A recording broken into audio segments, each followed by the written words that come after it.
what can I learn from this? Because you can always learn one of two things. One, you can. I am just about to do a podcast interview with MARIE FORLEO about her book, Everything is Figureoutable. I devoured this book. Loved it so much. I generally don't share full-length podcast interviews on the YouTube channel, but I felt the need to share this one because I feel like it is going to fuel your fire in a way that has never been done. And so it felt wrong not to share this on the YouTube channel as well. So give it a like if you're excited about this. And I wanted to kind of give you some background and context. So MARIE FORLEO, if you don't know MARIE, she is the founder of B School, and she has served over 54,000 people with her B School program in building a business and a life that they love. And I'm one of those people. I took B School 4 years ago now, and honestly it changed the game for me. And so she has done that, but when she started the business, it started from a very similar place to where you're at right now. She was trying to figure out how to get her message and her genius out into the world in a way that it would actually be sustainable. And she's now been running B School for a decade, 10 years, extremely successfully. So she is a true testament to the fact that everything really is figureoutable, and the amount of golden nuggets that we're about to get into from this book and how they can help you in building your dream. Just get ready. All right, let's dive into the interview. Welcome back to the Sunny Show, MARIE. I'm so excited to be here with you. I was thrilled when the team said Sunny's going to do an interview. It's like, yay, we're going to have the best time. I'm so happy to have you here. I didn't want to say too much before recording because I really wanted people to understand my pure excitement about this book. I mean, you must be so proud. Like, it is an incredible book. And I'm not just saying that because I love you. I'm saying that because genuinely I devoured it in 2 days. I put everything, I was like taking notes, putting everything into action. It is tactical. It is inspiring. It is everything that you would want from a book like this. So thank you for putting this into the world. Thank you for that feedback. And I really appreciate it because it was, some people, I've had friends, not many, but one or two were like, oh, I just kind of channel my book or I channel my words. I'm like, who are you? I bleed for it. Like, I sweat. I work so hard. I'm like, wanting to slam my head against the wall going like, is this any good? So to hear that feedback, I really, really appreciate it. Well, and that was actually a question I want to ask you right off the bat was, you have been an entrepreneur for 2 decades now, and you have inspired so many people around the world. I can only imagine that a few people have said to you over the years, you should really write a book. So yeah. I was curious as to why it took so long. Yeah. So little thing that most people don't know, it's actually my second book. Yeah. So I wrote a book years ago, and it was way back in the early 2000s. It started off as an ebook. I then self-published it as a printed paperback, and I worked my tail off, like hiring an independent editor and like a printing house and doing it as professionally as possible. And then I sold that book to McGraw-Hill. So it's had all of these lives. And that earlier book is in 16 languages. But here is the problem, Sunny. When I sold to a bigger publisher, they changed my subtitle, they changed my artwork. They basically told me, you don't know what you're doing. We know what we're doing, which, by the way, I didn't know everything, but I knew some things. I knew my audience. I knew the subtitle. I knew the topic matter. I knew how I wanted it to be positioned. And it was such a challenging experience that it really taught me. I was like, look, I'm going to take all my little marbles and I'm going to play in this sandbox where I can control everything, where I can control the creative. I can be as wacky or as weird as I'd like to be. I have, the aesthetic, the content, the back end, the front end, all within my playground. And so as the years have gone by, I've been approached by multiple agents and publishers. My agent, actually, who's an angel, she was on board for Sunny like 5 years before I said, now I'm ready. Mm-hmm. And so every year she'd be like, are you ready yet? Are you ready yet? I want to say this because I think it's relevant to your audience. And I think for anyone who runs a business or who has a brand and who operates online, for so many years, it was really easy for me to look around at peers and at colleagues and at people I love and respect and be like, holy cow, they've got another book coming out. Like, how the hell are they doing this? And to bat back those voices of I'm falling behind, I'm not doing it right. But thankfully, the deeper, wiser part of me has always trusted my own timing, even if I have chatter on the surface, even if I have all of those kind of competitive, self-berating thoughts of like, oh no, I'm not doing it because I'm not doing it right now. I kept coming back to what's always worked for me, which is the fact that I march to the beat of my own drummer and I do things in my own time, and it's often different than what the rest of the people in the market do. And so when this book was ready, I like to give the metaphor of like, if you plant a seed and you plant it in the ground, if you go digging that seed up before it actually has a moment to take root and to do all the things it needs to do to come up the surface, you'd kill it. And so this idea for me has been in the soil for years, and it needed time, its own time, before it was ready to come up to the surface. So I could say, okay, now I'm ready to shepherd this idea to its next incarnation, which started off as an Oprah talk in 2016. I've been talking about this idea for nearly 2 decades, but now it's become a book where I'm like, okay, now I have given it its platform where I've said everything I can possibly say around this idea. So I don't know if that really answers the why this book right now, but it speaks to some of it. The other frame on that is looking out and having the perspective I have in terms of what folks struggle with, things every day, wanting to be a better business owner, wanting to grow their revenue and their profits, wanting to change careers, wanting to be a better parent. Then you look at people facing really difficult truths, terminal diagnosis, loss, grief, changing circumstances where they feel out of control.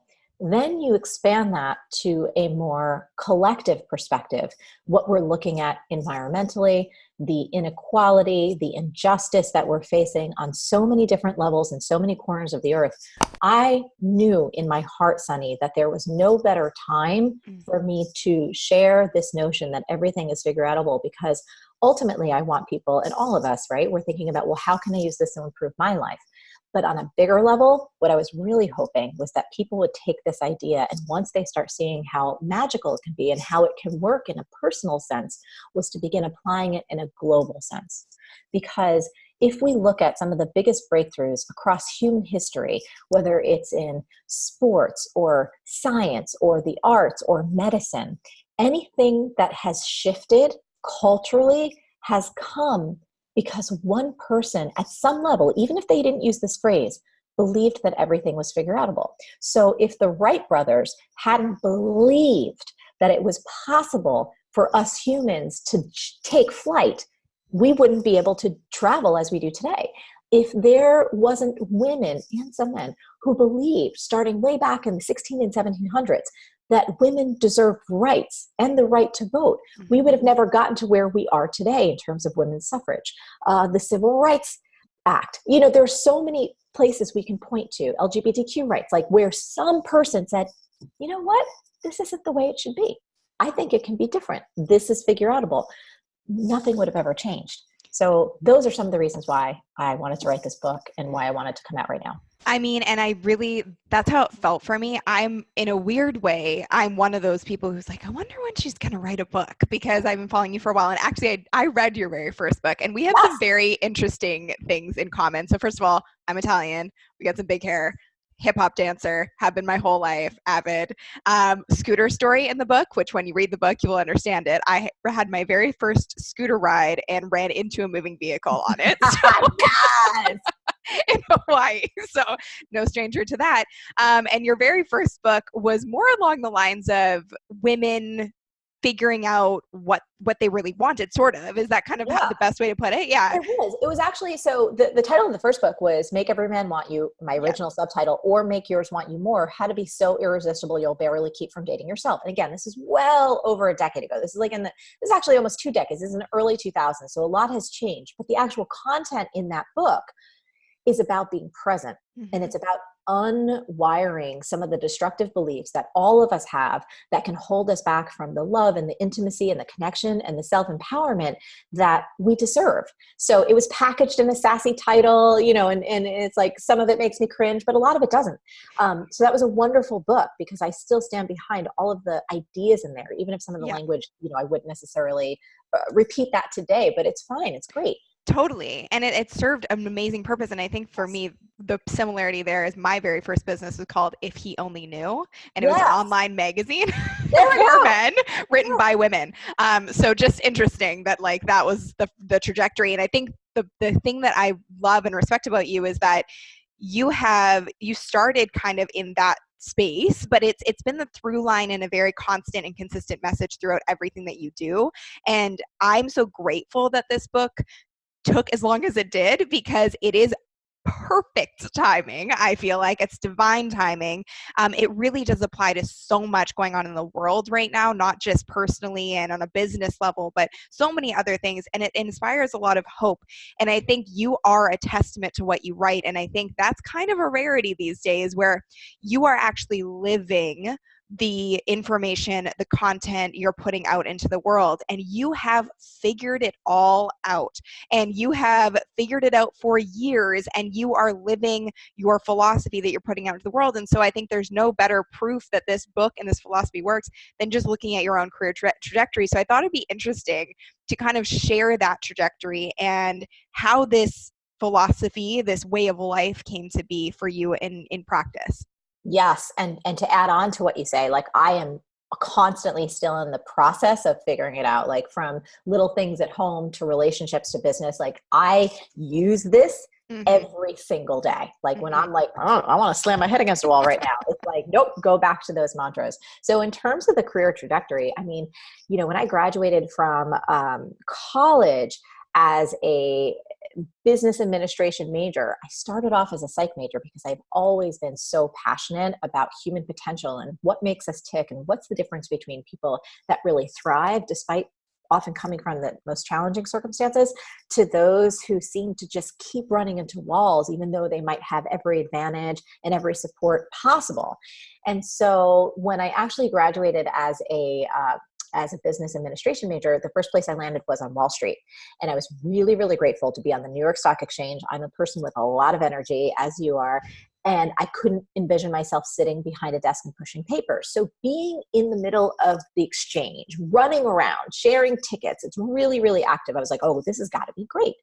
And to be really honest, I wanted to be in a position to make a lot of money because I saw in my early childhood how much pain there was from a lack of money. And specifically, my mom gave me some really good medicine when I was a very little girl about why it was so important for me to control my own money, to make my own money, and to really be the master of my own destiny. Unlike some women of earlier generations, not all, but certainly my mom was of that generation where you just got married and, you know, you didn't really take care of things yourself and your husband was supposed to take care of you. And when that didn't work out the way the fairy tale was meant to happen, shit went south.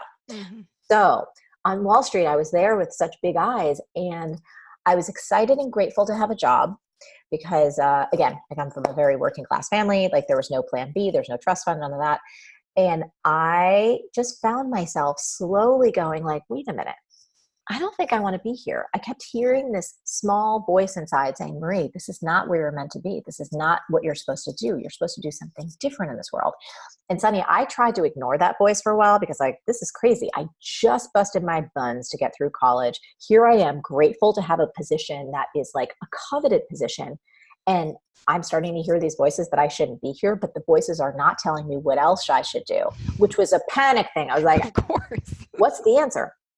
So the voices kept happening. And one day they just got so loud. I was on the floor of the exchange and I remember starting to feel physically sick. It was almost like a version of a panic attack where I couldn't breathe. I was like nauseated and a little bit dizzy. And I told my boss at the time I needed to run out and get coffee. And instead I made a beeline to the nearest church, and it was Trinity Church downtown. Because I had gone to a Catholic college and that was my upbringing, I was trained to, in a crisis, ask God for help. And I was like, you got to throw me a sign here. I'm dying. I want to quit my job. I don't know what to do. I feel miserable. I'm grateful to have a work, but I don't want to come here anymore. I hate this. And the first sign I got was to call my dad. So I took out my flip phone, if you remember those, from my little pocket. And I was sobbing and snots were coming out of my nose. And I was like, Dad, I felt so guilty because he and my mom had worked so hard to get me an education. So I was just mortified that I wanted to quit. And I was like, I can't stand it here. I've tried everything I know to think of. The guys I work with seem miserable. You know, they're going to like strip joints and doing coke, and they all pine for these like 2 weeks of vacation each year, but they seem miserable even though they have millions of dollars. I want to get out of here. What do I do? And my dad gave me one of the most profound lessons of my life. And he said to me, calm down. You've worked since you were 9, not worried about you putting food on the table. You'll figure that out. But here's what you need to do. You must find something you love. You're going to be working for the next 50 years of your life at least. When you find something you really love, it's not going to feel like work. And clearly this isn't it. So you need to quit, and you need to do whatever you need to do to find that thing, and don't stop until you do. So Sunny, that was really my permission slip, because again, I was so afraid of bringing kind of shame to my family and having them feel disrespected. So I gave my notice like 2 weeks later, and then I went on a bit of an odyssey to figure out, what the hell am I supposed to do with my life?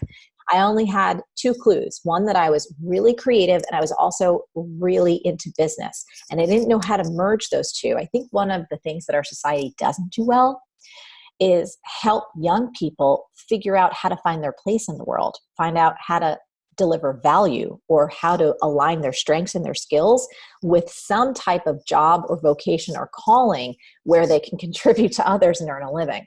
So most of us, and I think folks listening can relate to this, you just kind of have to feel around and like do some prayers and hope that it all works out. The thing that came to me was magazine publishing, because I thought, well, maybe there's this world of commerce and this world of art, and maybe that's a way for me to combine these two. So I hustled, and I got into a temp agency, and I found my way into a position in ad sales at Gourmet Magazine, which was part of Condé Nast, the storied publishing house in the middle of Manhattan. And I remember feeling really excited. I was like, okay, well, first of all, I'm not working with 99% guys, which I love men. Men are awesome. But when it's like 99.9 guys and they're all hitting on you and no one takes you seriously, it's a pain in the ass. It's not a fun place to grow or to develop your skills and become an adult. So in the magazine world, I had an amazing female boss, just an amazing work environment. And I was like, okay, this is going to be it, right? This is awesome. My desk was next to the test kitchen. They would used to bring me snacks, like all the things that they were testing for Gourmet Magazine. But then about 6 months into that job, Sunny, those same voices came back like, nope, Marie, this isn't it. This isn't where you're supposed to be in life. And I'm like, not again. Like, friends were all having graduated years ago, starting to build real careers. And here I am again at another job, just wanting to quit. But then I realized something instrumental. I started to take a different perspective. I say, why don't I like this job?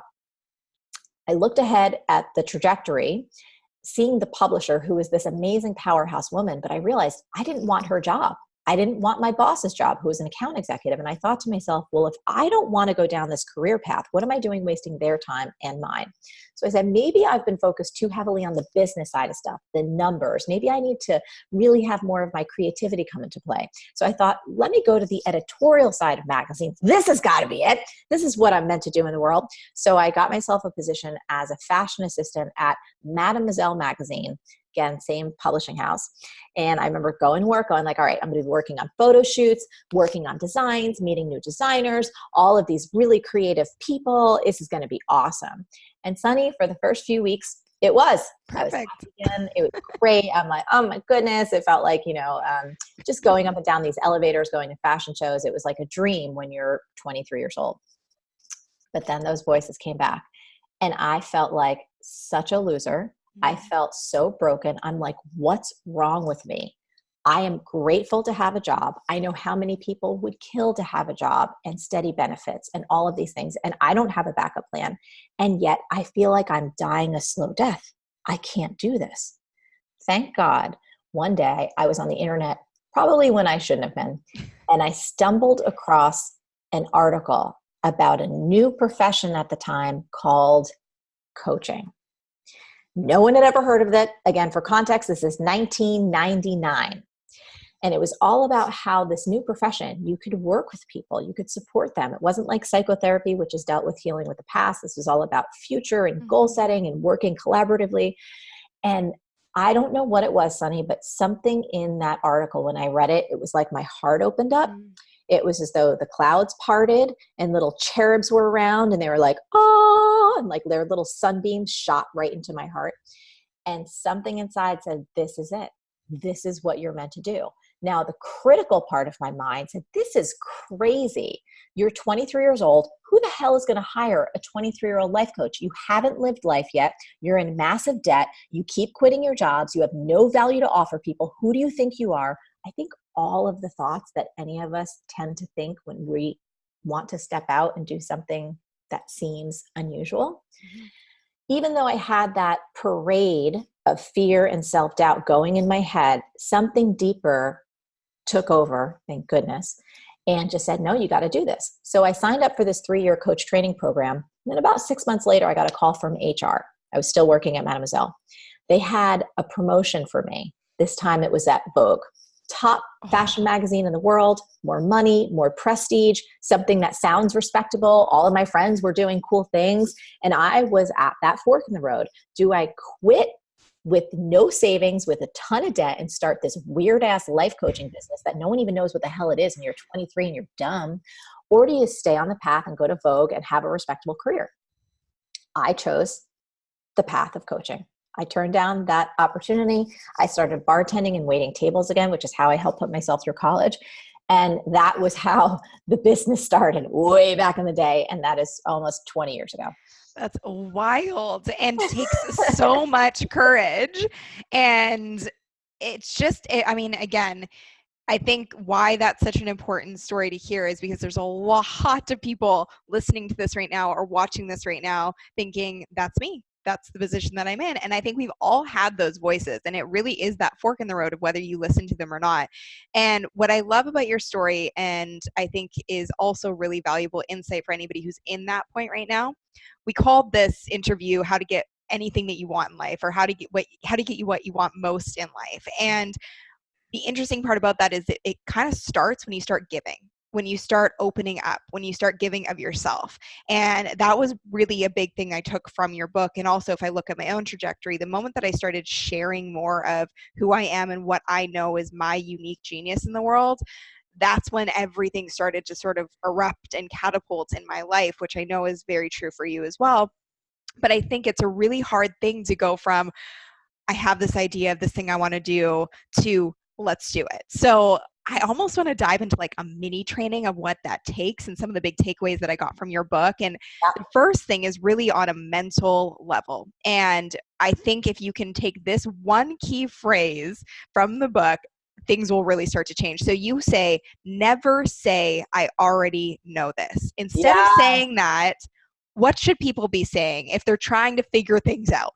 Yeah. So there's 2 destructive thoughts, I think, that can rent space in all of our heads, especially when we're trying something new or we're learning something new. And that first destructive thought is, I know this already. You know, and many of us have heard ideas before, we've heard things, and so we shut down. That's the reason it's destructive, is that you do not hear anything. You give yourself no opportunity to see things from a new perspective. And what I like to instruct all people to do, and I do it myself too, is whenever I hear myself saying, I know this already, you turn it into a productive question. And the productive question is this: what can I learn from this? What can I learn from this? Because we can always learn one of 2 things. We can either learn a new kind of refinement on an idea or a concept that we're already familiar with, or what's more likely, we learn that the thing we think we know, we are not practicing in our lives. We can know that it's important to go to the gym every day, but if you're actually not doing it, you don't really know it because you're not living it, embodying it, or practicing it consistently. There's a huge chasm between understanding something intellectually or conceptually and actually having it be real in your life. So you want to turn that destructive thought into a question. And the question is this: what can I learn from this? What can I learn from this? Because you can always learn one of 2 things. One, you can learn that this is a concept that you're already familiar with, but there's a new angle or refinement that you're not already familiar with. Second, and most likely, is you'll learn that the thing that you think you already know, you're not practicing in your life consistently, because there's a big difference between knowing something intellectually and living it, embodying it, and mastering it. So what can I learn from this takes that destructive thought from, I know this already, into a place of curiosity and allows you to expand your mind so that you can actually take something from any situation. Absolutely. And I think another thing when you're starting to get curious, I think curiosity is a fear killer. And the more that you can get curious about things, the less things will frighten you. And the more you'll start to take baby steps toward it. But one of the things that I loved is the acronym that you gave in the book for fear, because there's a lot of different acronyms that people have, but yours is face everything and rise. And that's really, I think a big key is it's really easy to just sort of table things and be like, I'm interested in doing this, but I'm just going to put it on the shelf for now because I've got so many other things going on and I can't really tackle it. And that was something in the book also that I was like, okay, wait, hold a second. Because yes, you have all these things that you want to do and you feel like you can't tackle them because you don't have the time. But if you really break it down, which you do, about the time, if you're spending 30 minutes a day in a scroll hole, is what I like to call it, on your phone, on Instagram, on Facebook, on all the things, and let's be honest, we all spend probably a lot more than 30 minutes a day on our phone. 30 minutes a day is 182 hours. And that's 22 8-hour working days in a year. Yes. How much time could you be putting towards the thing you actually want to be doing if we just got off our phone? So I think that awareness of freeing up your space and time. So just on that level, how do you manage? Because you're busy. I mean, we're all busy. We all got things to do. How do you manage your time to actually get things done that are important to you? Well, I think there's two things. I think if we back up and realize that we are the ones who are in control of our time and schedule. That's why I spent a lot of time in the book on no excuses, because some of the big excuses all of us have, right? Are I don't have the time, I don't have the money or the resources, or I don't have the know-how. And like everything else, each of those excuses are 100% figure-outable. So one of the things that I do to keep myself in check, and then we'll talk about actual time management, is I realize that everything I say yes to is my choice. So if I'm going to say yes to watching Stranger Things, there's an opportunity cost to that. That means I'm not saying yes to learning Italian. That means I'm not saying yes to a myriad of other things that I may think I want as goals, but if I judge by how I actually show up in the moment, it's not true. So that's how I keep myself in check, of understanding that every single thing that I'm saying yes to is a choice and there's an opportunity cost to that. Then in terms of how I actually manage the day to day, it is being honest with myself about what must get done, putting those things in my calendar. Like my calendar is my best friend. And then again, I think the most powerful thing all of us can do with our time is just be real.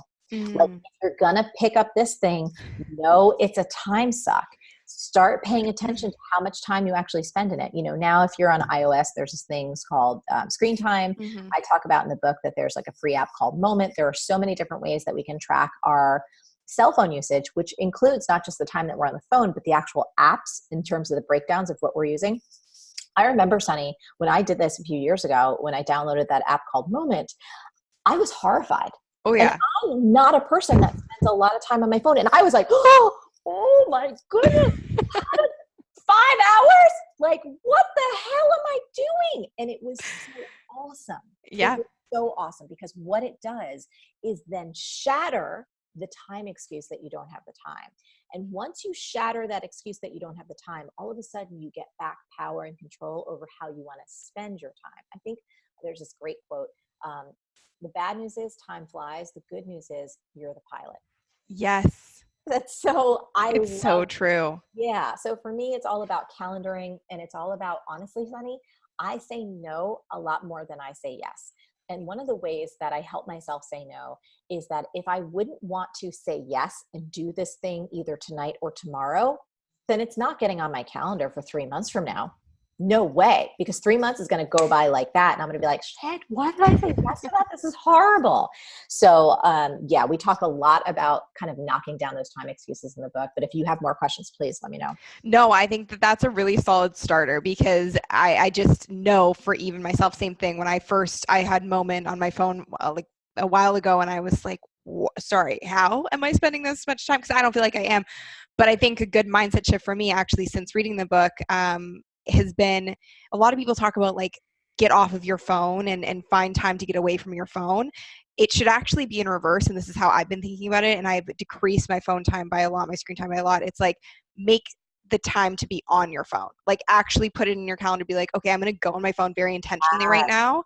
And I'm going to do X, Y, and Z. And then I'm going to get off and I'm going to leave it and I'm going to hide it. Because it's just a thing and it shouldn't be controlling our lives. And I feel like it actually is a really great tool for mediocrity. It almost keeps everyone on the same playing field because we're all spending so much time on our phones. But imagine if you're the one person who like puts it down and does the work, you're going to be above and beyond where everyone else is. It's so true. My friend Joe actually said to me a few weeks ago, he's like, what are you doing? Because I can never get in touch with you. He's like, how the hell are you? And I'm like, because it's really not often on.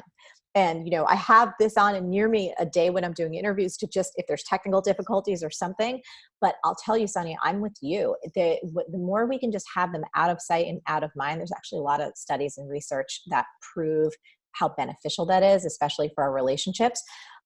You are going to give yourself an edge, and the amount that you can produce, even beyond that, how happy you're going to feel, is going to blow your mind. Absolutely. All right. On a physical level. So because I am a dancer, I grew up a dancer. There's so much in this book that I was like, yes, this is like, you were like, I was living vicariously through you through a lot of these experiences. So show up before you're ready. I think that's a really great concept. It also scares the crap out of people. So please just put into context that first experience at Broadway Dance Center, because I felt like I was going to throw up for you. Oh my God, the start before you're ready lesson. So I had talked to myself in probably my teenage years and certainly in my early 20s about this notion of being a dancer. Now, to go back, I have never taken a professional dance class in my life. My dance experience consisted of moonwalking across my mom's little floor in my white socks, right? That's what we all kind of did back in the day. So I remember after I had left the world of publishing and I was starting my coaching business and I was bartending and waiting tables at night, in the process of coaching other people, part of what the gift was all of this personal development work about being real about your dreams. And so I started doing that myself because I wanted to actually live what I was teaching. And I realized that one of my biggest dreams was around dance. And I came to this place where I was like, wait, well, I'm 24, 25 years old, which sadly in the dance world is a little over the hill to get started. Especially when, you know, if you want to do something professionally, obviously not recreationally, obviously, you know, there's kind of things that have opened up, but we're talking again, the early 2000s. And I just was terrified. I was like, oh, I'm too old. It's not going to make sense. Da, da, da. And finally I sat myself down and I realized that the only way that I was going to realize whether this was a thing was to actually take a real class. Did not feel ready. And I went and signed up because I lived in New York City at Broadway Dance Center because I figured, you know what, if I'm going to actually experience this, I need to go to where the pros go. And the only class that was on the schedule for a time that made sense for me was this like absolute beginner jazz, which I don't even know why I signed up for that because jazz wasn't my thing, but I was like, oh, they're all pros. Oh my God, Sunny, I showed up in the dorkiest outfit. I was a mess. I remember walking up to the door and seeing all of these kids inside in the studio, the class before me, and they were so cool and they were so talented. And I just had all these thoughts that I think many of us have when we're doing something new. Mm-hmm. You feel wildly underqualified. You don't belong. Everyone's going to laugh at you. I had these visions of just like tripping over my own 2 feet and people laughing me out of the studio. But again, I think most of us think that about almost anything we want to do that's new at any age. And I remember walking into the studio and just feeling like the biggest nerd ever. I went to the back. Everyone had badass clothes on. And then the teacher walked in and she was silent. Like she didn't even look at anyone. She was just like, whatever. She went right to the stereo, turned on the bass. Everyone sat down and started stretching. And I was just like trying to keep up. But here what was interesting. After about 7 seconds of being in that studio, professional studio, and just stretching and going with the music, I started crying and I didn't know why. It was like these tears just kept coming and it was like my body saying yes. Yeah. It was my body saying like, finally you're listening. And even though I bumbled my way through that class, that was the beginning of me taking that dance dream seriously. And without going into the whole long convoluted story, I had this gorgeous simultaneous career in health, dance, and fitness to the point where I became a Nike Elite dance athlete. I've trained hundreds of dancers around the world. I worked on MTV. I've done videos for VH1. I've choreographed professional dance commercials. And it was certainly figureoutable, but the lesson was I had to start before I felt ready. And for so many of us, we can talk ourselves out of the thing that we want to do. I honestly, even though I was really ready to do this, there was part of me goes like, I'm not ready yet. I'm not ready yet. Like that voice will crush our dreams if we let it. I can only imagine that that was coming up in this instance as well for you. And I think on the dance front too, there was another really good lesson that came out of that as I was reading the book, which was there's a lot of flexibility in figuring things out, because I think people can look at the title of this book and say like, okay, so I have this one rigid goal and I'm going to go for this one rigid thing. And it's this one idea of what I want the dream to look like. And that person's doing that exact thing. So that means I'm going to go the same way they are. But there is so much flexibility in figuring things out. And there's actually so much gratitude in things not working out exactly the way that they're meant to. And I think one of the ways that that showed up for you was in your dance career. Oh yeah. So once I started kind of getting a feel for what this was like, and then going to a ton of hip hop classes and being like, okay, I'm really into this and loving this, I had this mistaken notion that I needed to have typical dancer goals. So as I started to understand this industry, I realized so many of the dancers that I admired and so many people I saw in classes, they were going out on auditions and they were auditioning for music videos and tours and performances with major artists. And I was like, oh, well, if I'm going to be a real dancer too, I should start doing these things. So one day I heard that Missy Elliott, freaking legend, was casting for a new music video. And I was like, oh, this is my chance. I love Missy Elliott. The hip hop is ridiculous. I'm going to totally go for this. I just got to do it. And I came up out of the subway. The audition was in Midtown Manhattan. And I remember like approaching where the address was. And the line of dancers, Sunny, snaked around the block. And these were the coolest mother humpers you have ever seen in your life. Like, they were so decked out. They were all doing moves and like freestyling on the sidewalk. And I had just the biggest pit in my stomach. And I was like, oh boy. I had the cheesiest little headshot and like the sparsest resume you could ever imagine. It was so pathetic. Stood in that line, waited hours.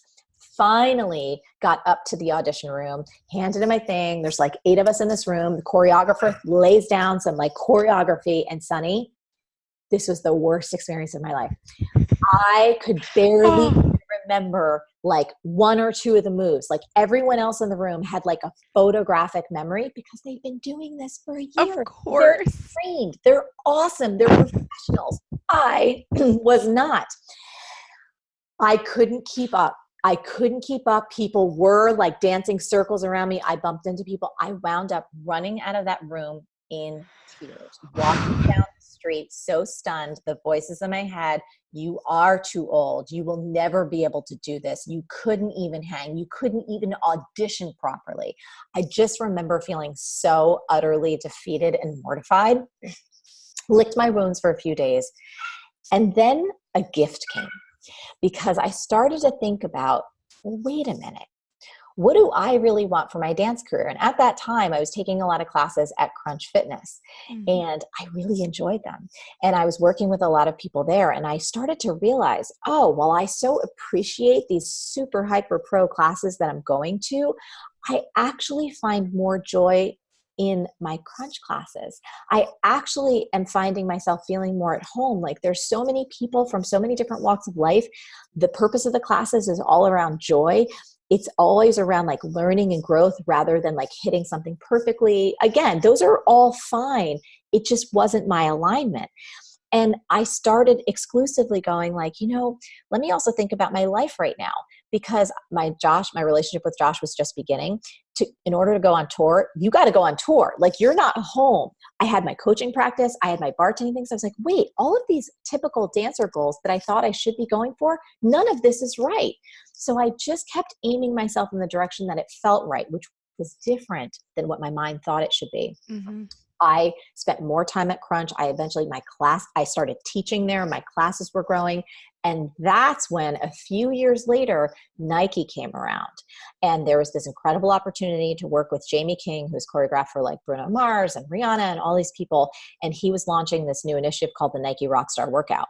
And they needed people who were not only really good in hip hop, but also understood instruction and fitness and leadership and talking. Hello. All of the things that I was doing in my coaching career and through my dance fitness. So I became one of the world's first ever 4 Nike Elite dance athletes. My other 3 were like my partners in New York. And it launched me into a part of my career that I didn't even know existed. But here's the point. I could have never set the goal to become a Nike Elite dance athlete when I first took that class at BDC, right? When I started before I was ready, because it didn't exist yet.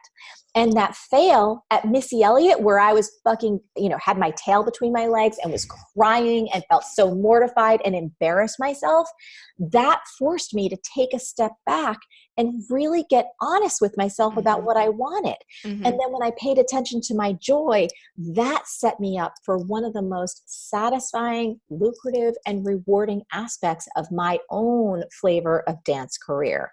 So I don't know if that's where you wanted to go with this, but that, for me, the point was, it's like sometimes some of our biggest flops are cosmic redirects. Sometimes some of our biggest disappointments and quote unquote failures are the universe redirecting us into a much greater perspective. And so we can't judge those things too fast, but you have to start before you're ready. You have to be willing to get your knees bruised up a little bit and cry and be embarrassed. We all do, but never think that that's the end of the story. Oftentimes it's the crucial turning point.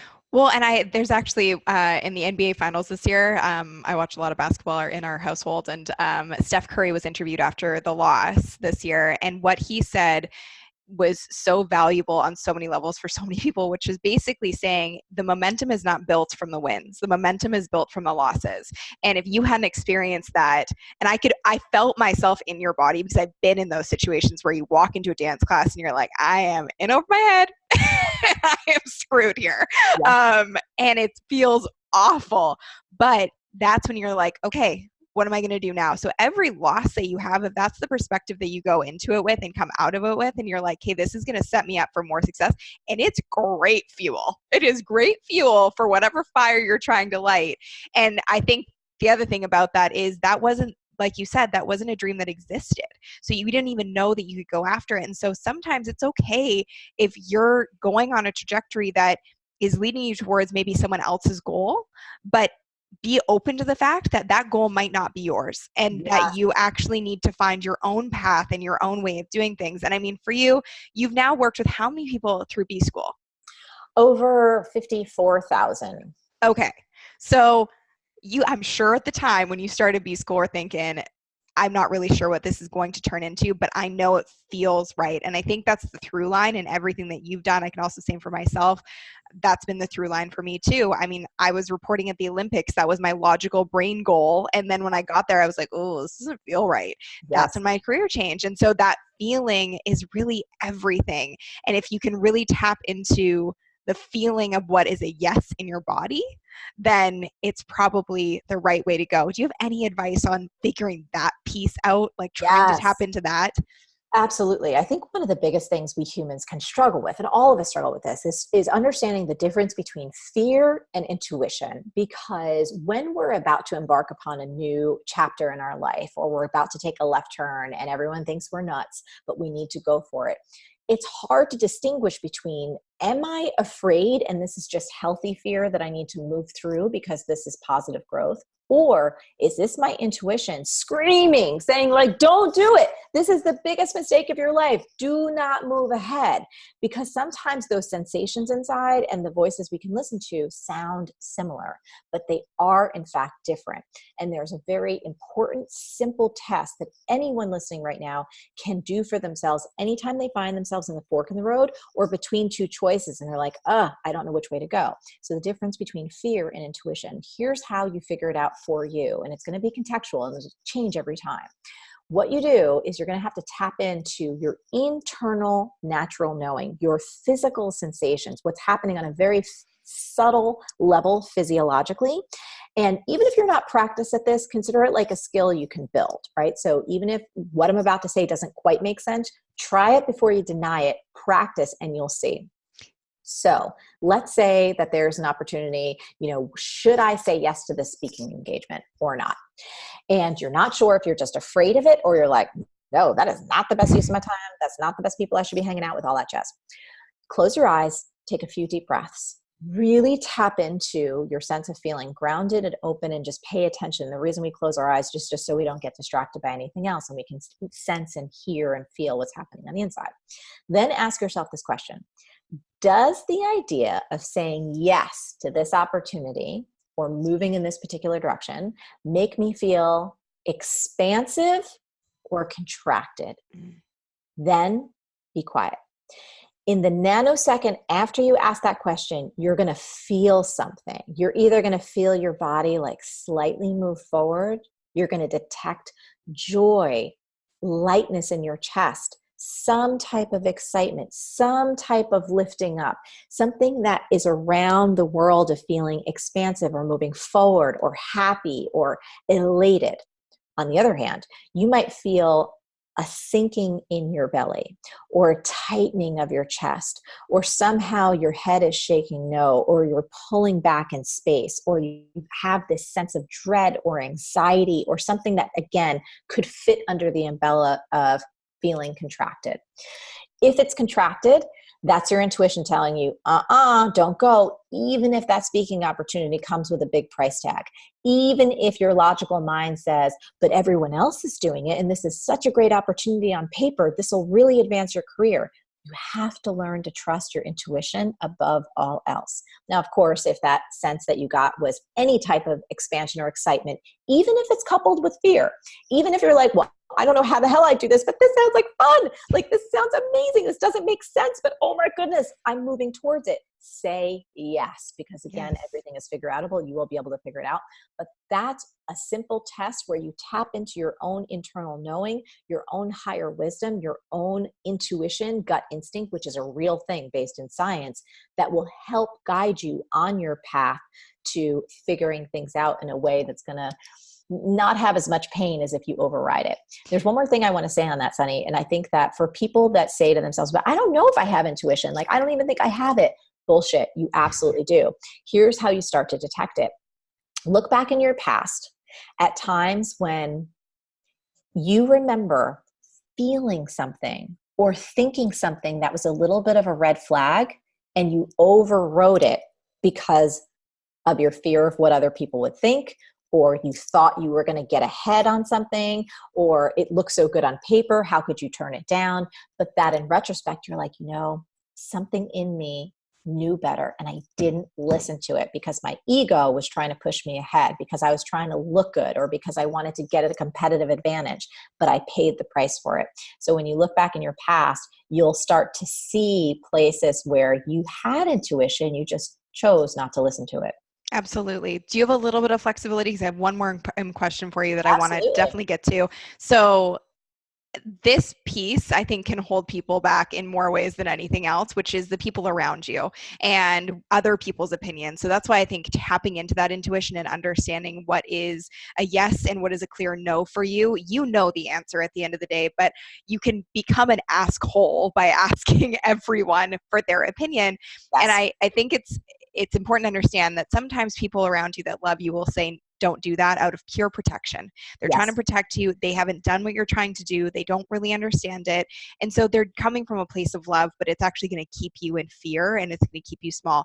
So I wanted you to share the story of when you were first getting B School started. Yes. And when you were at that conference, and what that, we'll call him a man for right now. You can call him whatever you want. I'll call him a few other things off camera, but what that man said to you about your business idea for B School, which, by the way, now has helped. Did you say 54,000 people? Yeah, over 54,000 people. And I just got an update yesterday, Sunny, from the team. I think there are folks from over 747 industries, from CBD oil to fishing to wood carving to app making to knitting to farming to you name it. 740 something industries that we've helped. And I will look at the country count, but last I heard, I think it was like over 161 different countries. Okay. So when I was first starting B School over a decade ago, I had this notion when I was trying to start my own coaching business. I would go to conferences. I would go to anything I could really to learn about business because I didn't know how to grow one. So I was trying to educate myself. And I realized a pattern that most of the conferences, 99% men, and people on stages, 99.9% men. I'm like, that's weird, because the world is made up of like 50-50. This is very imbalanced. And I also realized too, that while I was appreciative of all the learning, there wasn't a lot of attention paid to the aesthetics or a sense of soul and purpose and values and integrity. Like so many of the folks that I was exposed to, it was about like extracting as much profit as possible, and that your customers were nothing more than numbers on the bottom of your balance sheet. And that just didn't jive with my value system and what I thought business could be, which is a force for good. Not to mention, there was like no sense of humor. I was like, where's the fun? Business is hard to learn. Like, can we actually make this a good time? Cut to, I had this idea for teaching people and creating a space that we could talk about business and marketing, especially for those of us who don't have MBAs, who don't have unlimited trust funds, who want to start something that's aligned with who we are, who we want to be, the difference we want to make.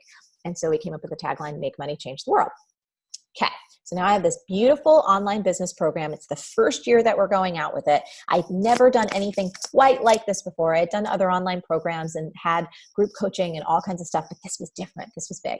I was psyched. I was looking for affiliate partners because I wanted to get the word out. I was very clear that while I had my audience, there was a huge world of people that could benefit from this if they also knew about it as well. So I'm at this business conference in Maryland, and I'm really excited, and I'm like just bright-eyed. I have my little lanyard on. I've got my plastic binder, those ones from the business conference. Oh, yeah. And I'm like walking up to the main event and going on the escalator. And there was another gentleman on the escalator who's also at this particular conference with his lanyard on. And he looked at mine. He's like, so, what do you do? What's your name? And I was super psyched. I was like, I'm MARIE FORLEO. And, I'm really excited. There's this new program that I'm offering. And I told him all about B School, the mission, the difference we wanted to make, all this stuff. And his response, Sunny, he was like, huh? Come on. Are you serious? Is that a real bit? Come on now. You must have a rich boyfriend or husband. That is definitely a hobby, because I can't see that being a real business that makes money. And I was just like, I'm from Jersey. It's really hard to make me speechless, as you guys have heard on this thing. Hopefully I haven't talked too much over Sunny, but I just get really passionate. And in that moment, Sunny, I was speechless. Like the escalator was going up and you just saw my face like, just frozen. Is this 1818 or is this 2008? Like, is this asshole in a friggin' time machine? What is going on? Do people like this still exist? It took everything in me not to take him by the collar and throw him off that. Absolutely. It was so just devastating. But here's the thing. It was awesome. I say thank you for not believing in me, because by the time I got up to the top of that escalator and we went our separate ways, which we did, I was so fired up to make B School a success. Like, I call it fuck you fuel. Right? Which is a great fuel. Listen, and it's not healthy. I know this. No, it's not healthy to have like a long-term goal and to have your long-term motivation be to prove someone else wrong. But in the moment, we work with what we have. And when someone takes a dump on your dream, you can take that and you can be an alchemist and you can turn it into this fire that goes, you know what? I don't think so, Mr. Chauvinistic Pig. And I just used it at that conference to like further inspire me to meet promotional partners and to do my very best to keep my heart open and to share about it. And I just think it's so funny because like 10 years later and like, what we've done, and I rarely think about him, but it's awesome because I think all of us in our lives, when we have these ideas, will encounter people, whether they're people we know and love, like you said, who are saying, no, don't do that purely out of a desire to protect you, or they're randos on the internet, or people you meet in elevators or escalators or wherever that just look at you like you have three heads. You can use those experiences not to hold yourself back, but to fuel yourself forward in a way that is fired up. Absolutely. And it also proves the importance of having the right people around you as well. And you talk about it as the figureoutable force field, which I think is brilliant. Having Yes. those people you can trust, having the people who are going after similar dreams to you and can understand where you're at and can give you insight and input from a very, I don't know, guess a seasoned source. Yeah. Because that is very helpful at the end of the day too. And you can't do it all alone, although you are doing it alone. You can't do it all alone. You do need the people around you. So I loved that story so much. And dear sir, if you're somewhere watching at some point, anything that Marie does, I hope you just take a moment to really congratulate yourself on fueling her. Yes, thank you. I sincerely, thank you. Thank you, sir. Sometimes, yeah, it's like a put down really is the best fuel to fire you up. And Absolutely. we can use it that way. And I Absolutely. think your figureoutable force field, even if there's folks around you who they don't have experience doing what you're doing, but they believe in your possibility to figure it out. And they say, hey, you know what? Who knows how this is going to go, but we're going to extract some lesson from it. We're going to extract some growth. We're going to do better next time. And they just believe in your possibility to move forward. That's kind of all you need. So you don't have to stress out about having folks around you always that super understand, but if they share the belief that it is possible, that you can figure it out, and they're willing to just play ball with you and hang out in there while you do it, I think that's one of the most transformative forms of support any of us can have. Absolutely. Well, if you haven't already purchased the book while watching this, let's just do a quick elevator pitch of Everything is Figureoutable. Tell people what it is and where they can find it right away. So Everything is Figureoutable. It's about how one simple belief can help you change your life and the world. It is available anywhere books are sold. You can get the hardcover version. You can get the audiobook version, which is read by me. I just actually got that done not too long ago, and it's really fun. And I think what's so special about this book is that it is an idea that can serve you in every single facet of your life, from when the toilet breaks and it's like overflowing to when you are facing some of the most difficult and challenging circumstances that you could face in your life. It is a philosophy and a way of being that calls forth the best of who you are, that builds your resilience, and that most importantly helps you use your gifts to share with the world in the way that you contribute to others and make the difference that you were born to make. Absolutely. Where can people go buy it right now? Oh, you can go. Here's what it would be awesome if you went to your local bookseller. I think, I know even in New York, I try my hardest to go into an actual bookstore, and that actually really does make a difference, not only to keep them in business, but also for overall book sales, because then it actually shows up in places. But if that's not possible, anywhere that you buy your favorite books, whether that is on Amazon or on Audible or wherever your favorite books are sold. Awesome. Well, thank you for this. Thank you for your time. Thank you for lighting an even bigger fire under my butt. And I hope everybody else's, which look out world, because I'm already filled up half the time. So I'm going to be just, you know me, I'm going to be with pom-poms and for you on the side going, go, Sunny, go, Sunny, go. So I'll just be cheering you on while you continue. I feel like you are a worldwide cheerleader at this point because you have supported so many people. So thank you so much for everything you do. Thank you so much for being on the show. And I'm so excited for everybody to get this book in their hands. So thank you. Holy smokes. Let me know what you thought of the interview in the comments below. What was your biggest takeaway? Give it a like if this fired you up as much as it did for me. And make sure that you subscribe for new videos every single week, Tuesdays and Fridays. I am so grateful that you are here. I'm so grateful that Marie is sharing her genius with the world in this brand new way. And I hope that you get the book. I've already devoured it, so if you want to message me on Instagram and let me know what you think, let's have a little mini book club about it, okay? All right, thank you so much for watching, and I will see you in the next video. Bye, guys.